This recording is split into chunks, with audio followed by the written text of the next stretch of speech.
It was a quiet Tuesday morning at the corner branch of Bellwood Community Bank. The kind of place where the coffee pot in the break room was always half empty and everyone knew the security guard by name. Nothing big ever happened there. Just small accounts, routine transactions and quiet lives. And then Eli walked in. He didn't look like someone who'd turn a place upside down. In fact, he didn't look like much at all. Just a tall, older black man in a worn flannel shirt, jeans that had faded with time, and boots that had seen better days. His hands were rough, his posture a little stiff, and his eyes, they were the kind that had seen a lot, but never said much. He waited patiently in line. Didn't tap his foot, didn't sigh, just stood there holding an envelope, the kind of envelope you don't let go of. When his turn came, he stepped up to the window and handed it to the teller with both hands. Tracy barely looked up. She was having a bad morning. Again. She'd spilled coffee on her blouse, gotten a parking ticket, and the new intern had jammed the printer. Again. So when Eli slid that envelope across the counter, she opened it with zero interest and zero grace. Inside was a government-issued disability compensation check. $3,847. Tracy looked at it once, then looked back at Eli. Her eyes narrowed just enough to be noticeable.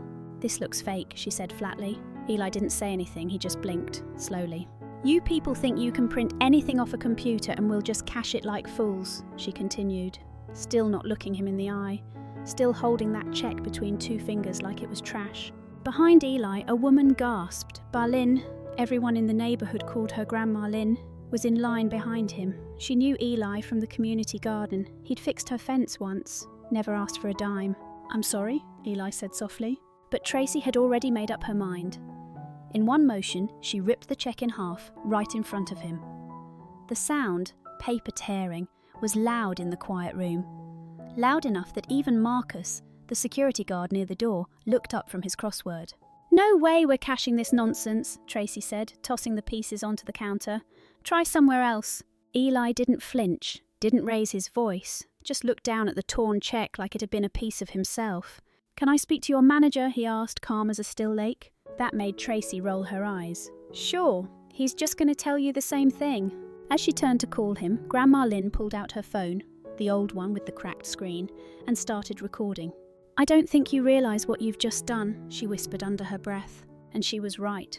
Because in exactly 52 minutes, this quiet little bank on the corner would become the centre of a story the whole country would be watching. Stephen Adams wasn't the kind of manager you'd remember. Late 40s, neatly combed hair, tie always a little crooked, and a way of walking fast without actually going anywhere. He came out of his glass office with a forced smile and that overused line all customers hate to hear. "What seems to be the issue here?" Tracy jumped in like she was saving the day. "This gentleman brought in a suspicious check. I didn't feel comfortable processing it, so I made the call." Stephen looked at Eli. Really looked at him this time. The older man stood calm, steady, his torn check still resting on the counter like a broken promise. He didn't argue, didn't defend himself, just waited. Stephen leaned over to glance at the check fragments.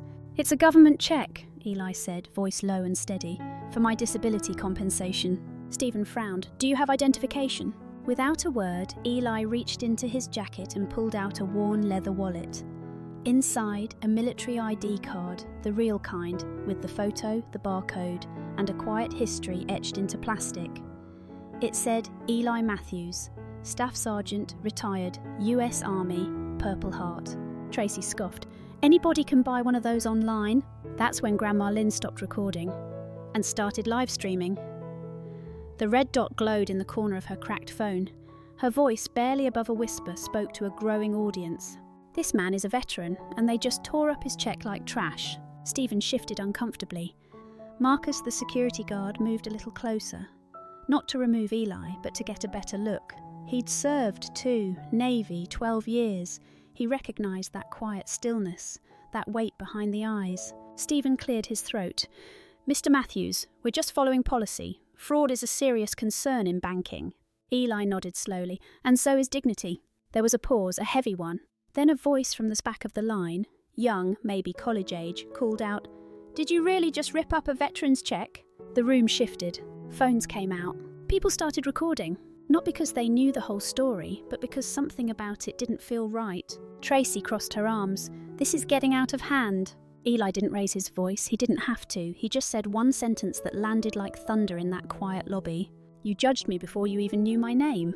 And with that, he gently picked up the torn halves of his check and placed them back in the envelope, carefully lining up the edges like he was putting himself back together. "I'll wait for your next move," he said. Stephen looked at the growing crowd, the phones, the red blinking lights. He had no idea that one of those streams would hit 20,000 views before the hour was up. And he really had no idea who Eli Matthews actually was. But he was about to find out. Stephen didn't like crowds, especially not ones with phones out. He turned to Tracy and muttered, "Go take your break." "But now." Tracy huffed and walked off, heels clicking sharp against the tile. She didn't bother hiding her attitude. But even after she disappeared into the back hallway, the tension stayed behind, thick and heavy. Stephen looked at Eli, then at the growing crowd. "Mr. Matthews," he began, his voice trying to sound composed, "I'd like to de-escalate the situation." "I didn't escalate anything," Eli replied. His tone was calm, matter-of-fact, almost too calm. Grandma Lynn's live stream kept rolling. Over 400 viewers now. The comments were flying in. "What kind of bank does this to a veteran? He's handling this with more grace than I ever could. Keep filming, Grandma." Stephen forced a smile. "I'll file a report and reach out to our verification department, but that could take some time." Eli nodded. "I've got time." But the others didn't. A young mum bounced her toddler on her hip while trying to keep the live stream in focus. A man in a construction vest leaned against the wall, arms crossed, filming with one hand, shaking his head. A high schooler whispered into her phone, narrating everything for her followers. "This man," she said, "came in with a check. They judged him on sight, tore it up, and now they're trying to buy time." Marcus, the security guard, had moved a little closer. He still didn't say anything, but he stopped pretending to read his crossword. His eyes stayed on Eli, not out of suspicion, but respect. Stephen cleared his throat again. "Sir, I can offer you a new appointment, or help you file a complaint." "You already filed my complaint for me," Eli said, "when you stood there and watched her rip up a federal document without saying a word." The words hung in the air, even Stephen felt the weight of them. Eli reached into the inner pocket of his jacket again. This time, what he pulled out wasn't a check. It was a small black notebook worn along the edges, thick with tabs and neatly written notes. He flipped it open to a page already bookmarked. Calmly, he placed a business card on the counter. Stephen picked it up with a frown, then froze. The card was clean, simple. White background, dark grey print, but the title said everything. Eli Matthews Field Investigator, Veterans Civil Rights Watch, and below that, partnered with the Office of Military Advocacy and Financial Equity. Stephen looked up. Eli's expression hadn't changed. "Wait," the college kid in line said. "He's one of those people who investigate banks?" Eli didn't answer. He didn't need to. The silence spoke for him. Grandma Lynn zoomed in on the card with shaky hands. Stephen's mouth opened slightly. "You're undercover?" "No," Eli said. "I'm just tired of watching people like me get treated like we don't belong." Stephen took a half step back. "Why this branch?" Eli glanced around at the marble counters, the clean posters, the diversity flyers taped to the windows. "This branch had 3 complaints in the last 6 months," he said. "All from veterans, all dismissed." The room was quiet again. No one was whispering now. Eli continued, "I didn't come here to embarrass anyone. I came to observe, to see if what I'd heard was true." "And now?" Stephen asked, barely above a whisper. "I think I've seen enough." But he didn't raise his voice, didn't point fingers. He just looked down at the torn check resting quietly beside his notebook, and that somehow felt louder than any argument could have. By now, the quiet little branch didn't feel so quiet anymore. Outside, a couple of people had stopped near the glass to peek in. One of them held up a phone, squinting at Grandma Lynn's live stream, then looking back inside like they were matching a face to a story. Inside, the line had frozen. No one moved forward. No one complained. They were watching, not out of boredom, but because they knew they were witnessing something. Stephen still held Eli's business card like it might burn him if he squeezed too hard. "Look," Stephen said, dropping his voice, "I didn't know who you were." Eli raised an eyebrow, just slightly. Would it have mattered? That stopped Stephen cold, because the truth sat heavy in that question. Would it have mattered if he had? Would they have cashed the check, offered coffee, smiled? "I'm sorry," Stephen said finally. "I really am." Eli gave a slow nod. "I believe that you are, but apologies don't fix systems. Stephen looked around. His staff was either frozen in place or peeking through doorways. Tracy still hadn't come back from her break, probably hiding. Marcus stood a few feet away, arms crossed now. He looked like he wanted to say something but didn't know if it was his place. Then from the line, a new voice spoke up. A man in a postal uniform, grey shirt, name tag, tired eyes, cleared his throat. "Sir, if you don't mind me saying thank you for not walking away." Eli turned. "I almost did." "But you didn't," the man replied. "And some of us, we needed to see that." There was a quiet murmur of agreement. Someone behind him nodded. Another woman held her phone tighter. Stephen's face flushed, but not from embarrassment, from realisation. This wasn't just about one check or one veteran. This was about every person who'd ever been dismissed at first glance. Eli reached into his bag and pulled out a printed document, a folded letter with an official seal in the corner. He slid it across the counter next to his broken check. Stephen picked it up carefully. It was addressed to the branch's regional director with a clear subject line at the top. "Field report, unlawful treatment of veteran at branch 611. "Wait," Stephen whispered. "You already wrote this?" Eli nodded. "I've written dozens like it. I just hoped this one wouldn't be necessary." Stephen swallowed hard, and then the door buzzed. It was the sound they all knew, the entry chime when someone entered the branch. Except this time, it wasn't a customer. A woman walked in, tall, sharp suit, hair pulled back, calm, focused eyes. She walked straight toward the counter. The name on her badge said A. Riley, Regional Manager. Stephen's shoulders dropped. Eli, meanwhile, didn't even blink, because he knew this was just the beginning. Angela Riley didn't walk fast. She didn't need to. Every step she took across the marble floor was calm, deliberate, and full of weight. The kind of weight that didn't come from yelling or posturing. It came from knowing that everyone was watching and that she was expected to fix something. Stephen stepped back instinctively, like a kid who knew he'd messed up before the teacher even said a word. "Angela," he started, "I can explain." "Not now," she said. Her voice wasn't harsh, just firm, controlled. She turned to Eli, who hadn't moved. He was still standing there, behind the checkered pattern on the floor tiles, his broken check and folded letter sitting side by side on the counter. "You must be Mr. Matthews," she said. He gave a small nod. "I am." "I've read your reports," she said, "but I never expected to meet you in person." Eli's face didn't change. "I usually prefer not to be noticed." Angela looked around the branch. She saw the phones still recording, the live stream still running in Grandma Lynn's hand. The quiet crowd, the stares, the silence that filled every inch of space like fog. "Would you mind if we speak privately?" Eli hesitated just for a moment. Then he nodded once and gathered his belongings. The envelope, the notebook, the card. He moved with quiet dignity, the kind that doesn't ask permission. They walked into the manager's office. The glass door closed behind them, muffling the noise but not the tension. Outside, the customers didn't move. Someone whispered, "He's the guy from the live stream, right? The vet?" Another replied, "Yeah, and that's the regional manager. This just got real." Marcus, still by the door, exhaled through his nose like he'd been holding his breath for 5 straight minutes. The postal worker leaned against the wall. A teenage girl texted her mum, "You won't believe what's happening at the bank." Inside the office, Angela sat across from Eli. She didn't touch the computer, didn't shuffle papers. She just folded her hands and looked him in the eye. "I'm not going to ask if the check was real. I already know it was," she said. Eli stayed quiet. "I'm not going to defend Tracy. I've seen the footage." Still, he said nothing.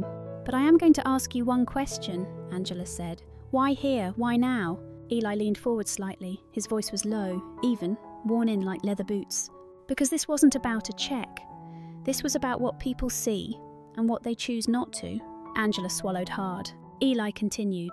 "I walked in here like anybody else. I waited my turn. I handed over something I earned the hard way, and they treated me like a liar."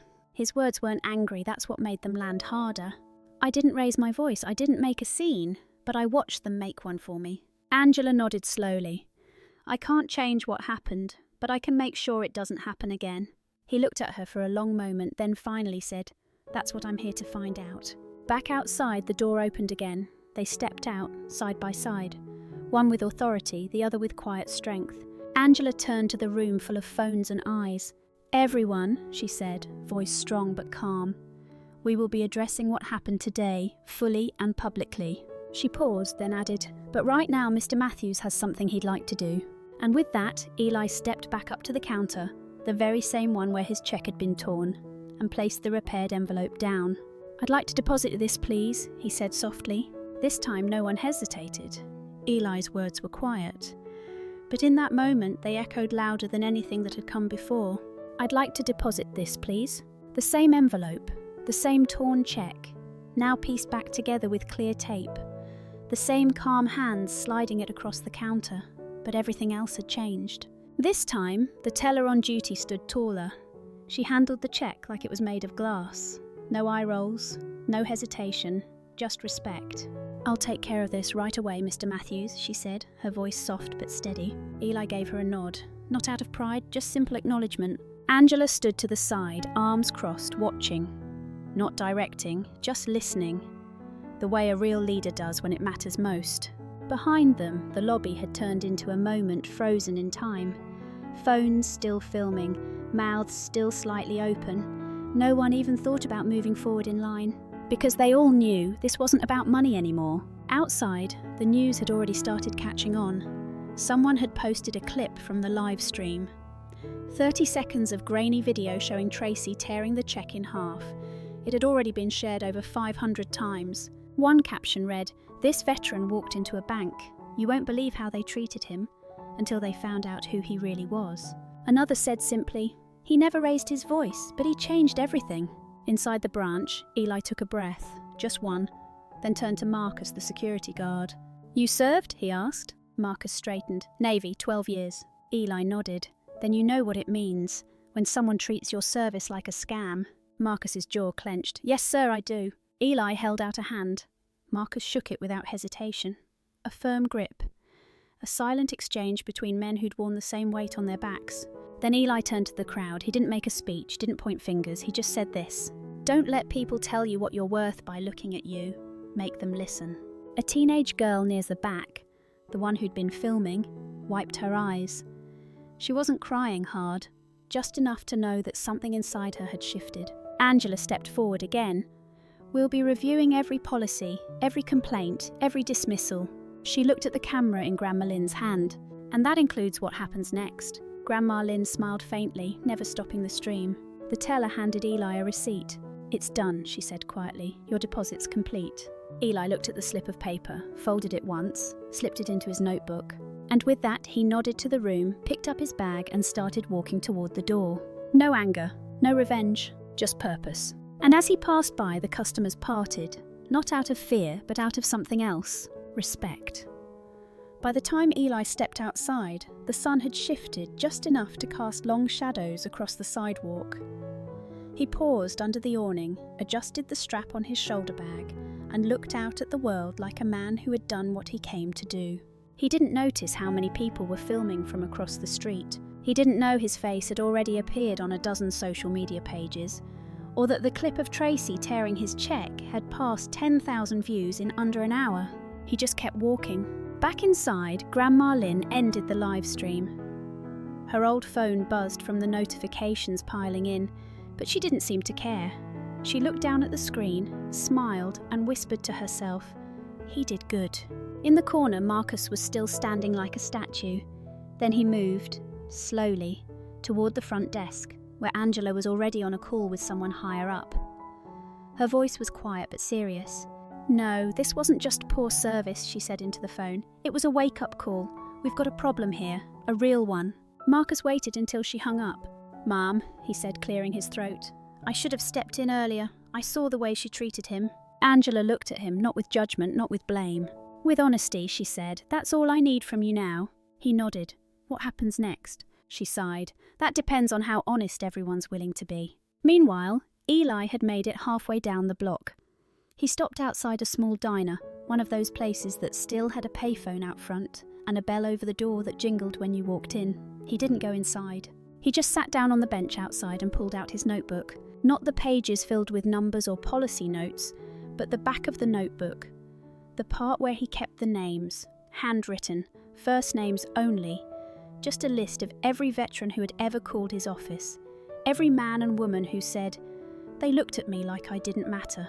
He flipped to a blank page and wrote down a date. No names, just the branch number and the words, "It happened again, but I stayed." He was still sitting there when the first email hit the bank's corporate office. A formal complaint from a customer who'd witnessed everything. The second came from a local veterans group. By the end of the day, there were over 40 emails, 4 official media requests, and 1 call from a national advocacy group wanting to know who this man was and how they could help him speak louder. But Eli wasn't interested in being loud. He believed in being steady. He believed in letting the truth carry its own weight. Back at the branch, someone printed out a screenshot from the live stream, the moment Eli placed the check on the counter with both hands. They taped it to the employee bulletin board. Someone else added a note in Sharpie beneath it. This is what respect looks like. And from that day forward, nobody looked at that counter the same way again. Eli never meant to go viral. He didn't care about views, shares, or hashtags. That wasn't the point. It had never been the point.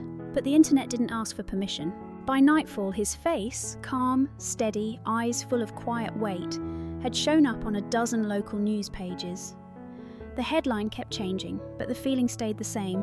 Veteran silently stands up to discrimination and wins. People watched the video, some just once, some over and over. It wasn't loud or dramatic, but something in the stillness caught them.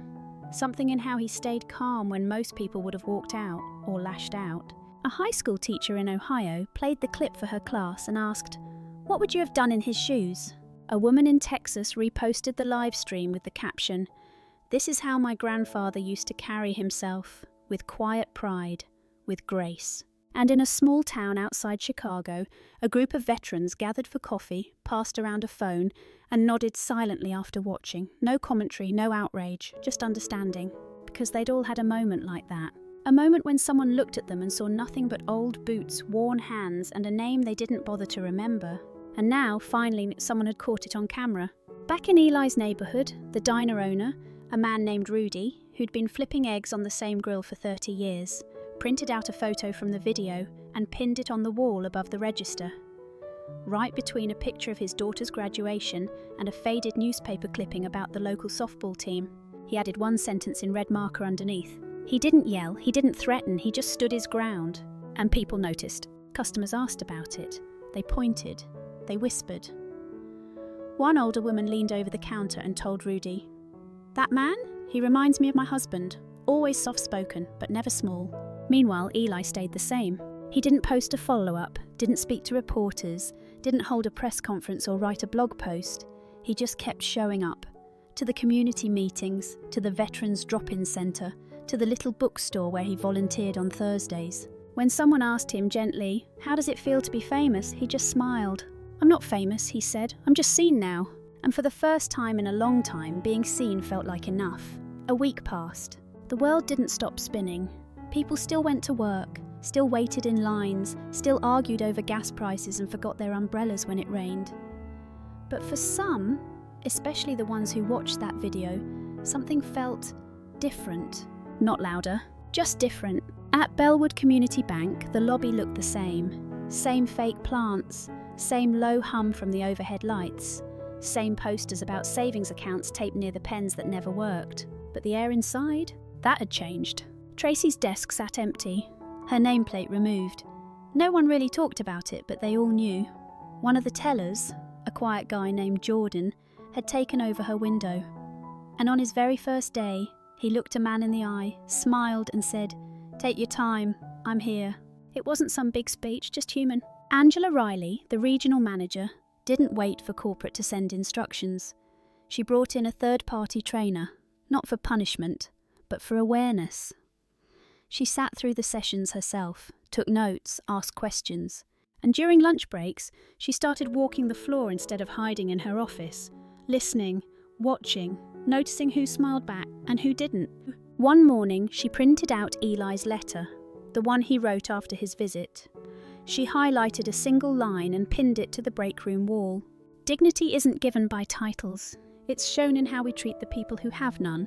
No one said much when they saw it. But more than a few employees paused, read it slowly, and stood still a little longer than usual.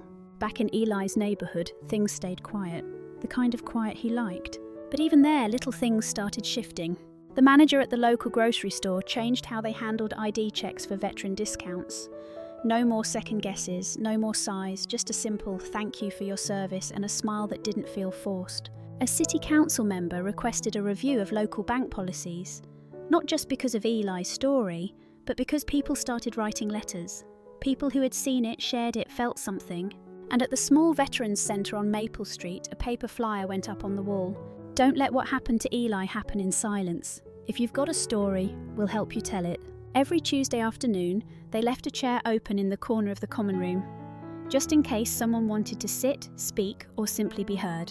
Eli never asked for any of this. But that's the thing about stories like his. They don't end when the video stops. They keep moving, quietly, steadily, through conversations, through actions, through people who realise, maybe for the first time, that how we treat each other matters more than anything on paper.